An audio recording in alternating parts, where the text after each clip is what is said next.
ဒီစာကြောင်းတော့ကခက်ချစ်ချစ်မမိုးနဲ့ပြောတဲ့အခါမှာသုံးတဲ့စကားမျိုးပါကွာ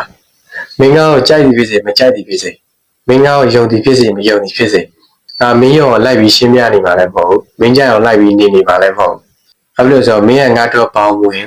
မင်းပေါင်းဝင်တဲ့ကောင်မဟုတ်မင်းပြောတဲ့စကားတွေကပေါင်းဝင်အဲ့လိုမျိုးပြောချင်တာကွာဆိုတော့